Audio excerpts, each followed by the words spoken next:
We've all heard it. I'll retire once the house is paid off. But what if paying it off first is not what's keeping you safe, it's what's keeping you stuck? A lot of people think that you can't retire until your home is paid off, but that rule might be out of date, especially if your projected retirement income can handle a mortgage payment. Take Joe and Kim, for example. They have $300,000 left on their mortgage. They're in their late 50s and early 60s, and if they work for another 5 years making extra principal payments, they could have it paid off. But here's the catch. They're ready to retire now, wanting to transition into retirement to enjoy their best years. So should they keep working so they can hit their mortgage-free milestone? They could retire now and make minimum payments on their mortgage using their retirement income and have it paid off over the next 10 years. Or of course, they could dip into their savings to pay it off today, but of course, they would have less flexibility for their retirement income early in retirement. In this video, we're going to walk through how to make the decision of what makes the most sense, how to balance cash flow, risk, peace of mind, so that you know whether retiring with a mortgage can still lead to financial freedom. So let's get right into this video. So let's go over Joe and Kim's situation. They're 60 and 57 years old. They have $2 million saved for retirement, and they're ready to retire today if possible. They'd like to be able to travel, do a lot of the things that,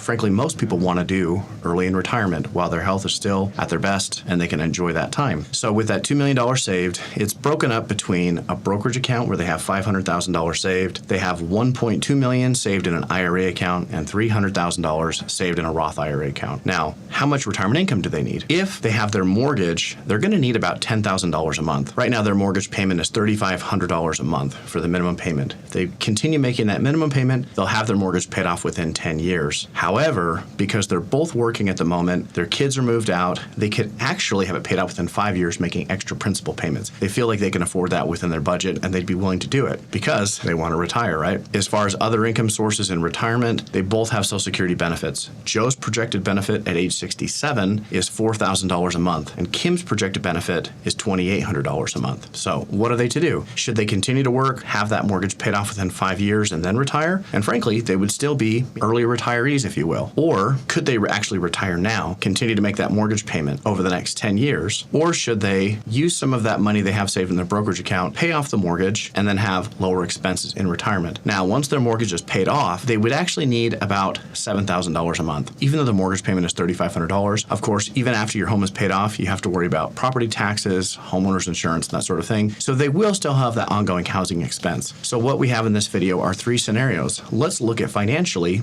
Does it actually make sense? Is it possible to retire under these scenarios? First, we're going to look at what if they work for another 5 years until their home is paid off. Next, we'll look at what if they decide to retire by paying off their mortgage today using $300,000 from their savings. And next, we're going to look at what if they just decide to retire having a $10,000 monthly expense with the mortgage for the next 10 years. So here's our first scenario. And as you can see that if they work for another 5 years, that would be March of 2031. Now, they have $2 million today already saved up, but if they continue to work, making contributions to their 401k plans and saving plus some modest investment returns for the next 5 years, by the time they retire in 2031, they would actually have almost $3.2 million saved for retirement. Now, you can see their budgeted spending. If they don't have a mortgage in today's dollars, they only would need $7,000 a month. Now, this would cover, provide them with a very comfortable lifestyle based on what they've said they'd like to do in retirement with travel and everything else. So you can see that number is a little bit higher, $7,770 a month. That's just accounting for cost of living adjustments between now and when they retire in the next 5 years. Inflation is something you have to plan for when it comes to retirement. So let's look at their cash flow over time.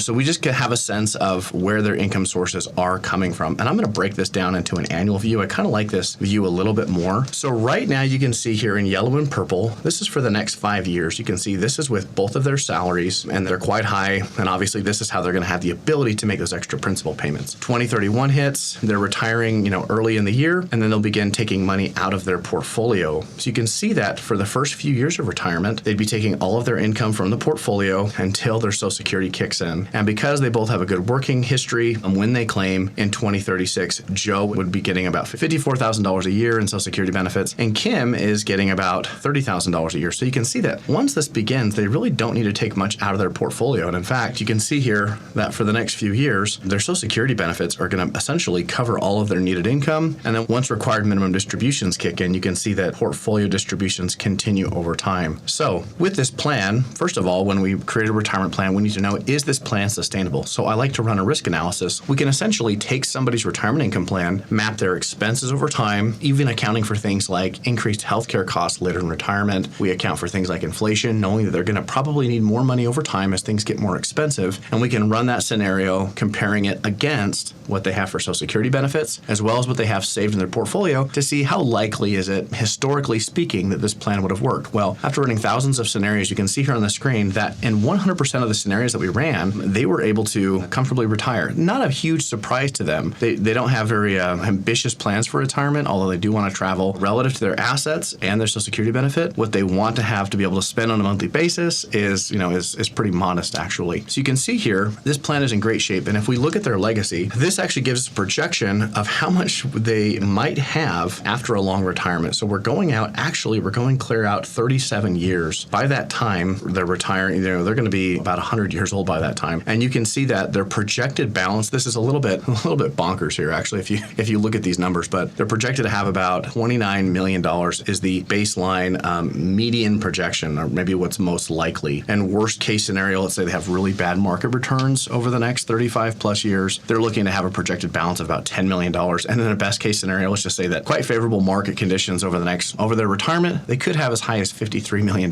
So what's interesting is, I don't know how you feel looking at this plan, but when I have somebody that I meet with and they have a 100% likelihood of being able to retire, and the projected legacy when they pass away is not just more than what they started with, but even in this kind of worst case scenario, it's about 10 times, or I should say in this median scenario, it's about 10 times the amount of money that they started with. Then we start to have to ask the questions, okay, is it possible that we're working longer than we need to? Or is it possible that you're cutting yourself short as far as your lifestyle in retirement? Are there other things that you could do? Well, the main question that Joe and Kim have is, can they retire now with a mortgage or should they pay it off? So the first thing that I would say here with this overall scenario is that they likely do not need to work for the next 5 years. If they do this, they're not working for their own financial security in retirement. They're actually, I think at this point over the next 5 years, they're working for the financial security of the next generation and maybe the generation after that. And if that were their goal, then more power to them, but it's not their goal. So let's look at these other two scenarios. First, let's look at what if they take $300,000 out of savings and pay off their mortgage. So I'm going to flip over to that example here and see what that would look like.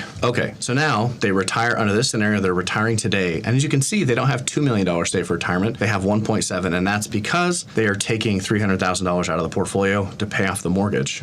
Okay, so their annual projected spending here, again, $102,000 per year. That's that $7,000 a month. And again, they only need $7,000 a month in this scenario as well because they paid off their mortgage. So we'll look at their cash flows. And as you can see, because they're retiring now in this year, they have their salary for the first part of the year and then taking money out of their portfolio. Again, taking money out of the portfolio, and then they start Social Security. You see that these numbers don't escalate as high or as precipitously as they did in the other example. And that's just because their required minimum distributions are going to be lower because they have less in their portfolio. Okay, so let's look at the risk analysis. So if we test out this plan, again, running thousands of scenarios, they have a 100% success rate. And if we look at their projected legacy, you see here that the numbers seem a little less ridiculous. Okay, so pretty interesting. If they were to retire today at age 60 and 57 with this kind of overall financial picture, they're actually projected to have about $12 million.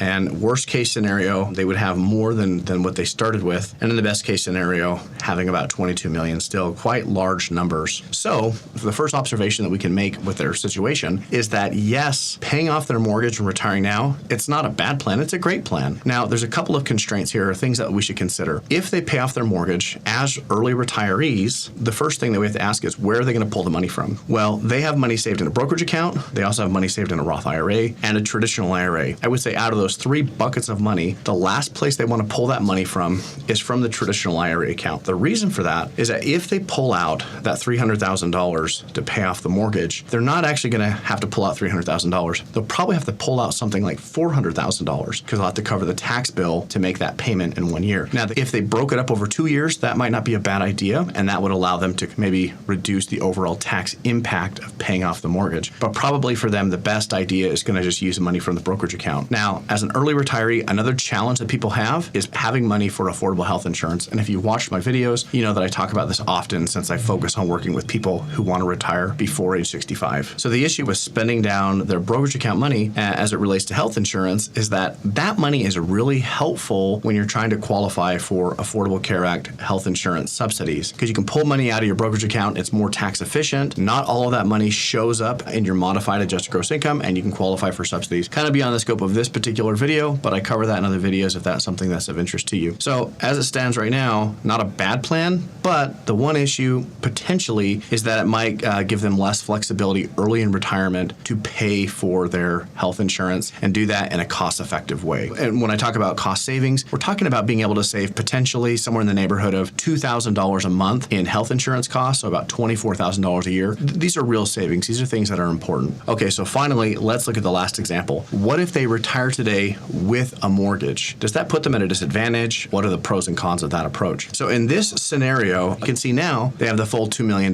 That's because they're not taking $300,000 to pay off their mortgage. Now you can see their annual income is higher than in the last example. That's because we have to plan for the next 10 years. They need that extra $3,000 a month to cover that mortgage payment. So if you look in the cash flows here, as we start out, those portfolio distributions are higher than they were in the previous example. And actually, I'm going to flip over to the expense details, because what we can do in the software for their retirement plan is we can map out how their expenses are going to change over time and optimize the plan for that. So you can see here for the first 10 years, we have to factor in, all right, we got to take out that extra $3,000 a month for the mortgage payment. But finally, after 10 years, that mortgage payment goes away, and now we're back down to their baseline expenses. And of course, those are adjusting over time with inflation. So with that being the case, what does that look like in terms of an overall kind of risk profile of the plan? Is this going to be early in retirement, having extra expenses? Does that jeopardize their plan, or are they still in really good shape? Well, same thing, we run this risk analysis. And again, this retired couple, Joe and Kim, have a 100% success rate with their retirement plan. And again, if we look at their legacy, what I want to see is this still in the realm of financially they're going to be okay? Are they at risk of running out of money? And the short answer is absolutely not. In the worst case scenario, it's very similar to the previous plan. It's actually a little bit lower, but still in a very, very strong overall financial position. In the worst case scenario, they're projected to have about $2.9 million by the time they pass away. The median example, they have over $10 million. And again, in the best case scenario, something in the neighborhood of $18 million. So overall, I would say that all three of these plans, they're going to be in excellent financial shape. So can they retire now early with financial freedom? Yes. If they pay off their mortgage, is it a bad idea? No. If they keep their mortgage, is it a bad idea? No. And I think this is a very important takeaway when it comes to deciding whether to pay out your mortgage or not. It's pretty easy, like we've done, to look at the math to compare the pros and cons financially of different approaches. Now, when you run the math, I could make the argument here that it might be the best for them to actually pay off their mortgage. And why would I say that? Well, that happened to be the scenario of the two that had them retiring now that resulted in them having the most money at the end of their life. However, is that the number one objective? Okay. I would say not necessarily. As long as they've secured their own financial security, then I would say that priority is their own standard of living and financial security while they are alive. So with this being the case, so what is the best approach between these two? Well, I would say number one, the best path for Joe and Kim is to prioritize their well-being and actually retire today. And for a lot of people, that is the main decision. Do I continue to work to pay off my mortgage, or do I retire now? And then we get hung up on,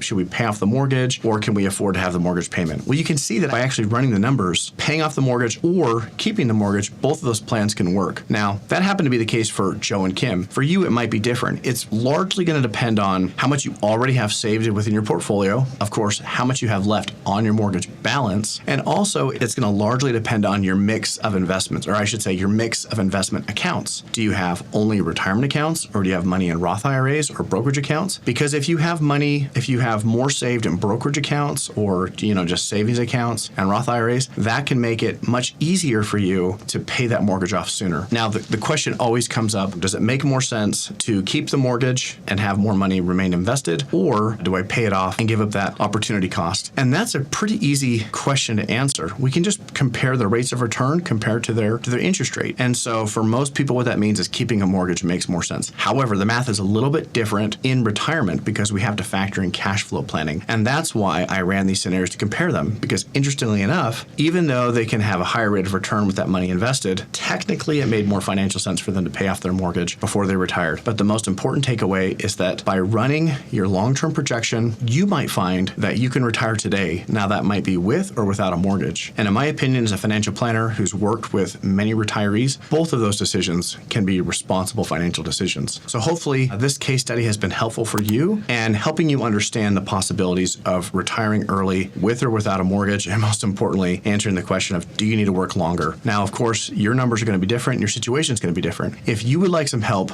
running through your situation and helping you come to a decision of what makes the most sense, please click the link in the description below, and I'd be happy to meet with you one-on-one for a complimentary consultation. So with all that in mind, I hope you have a great week, and I will catch you in the next video.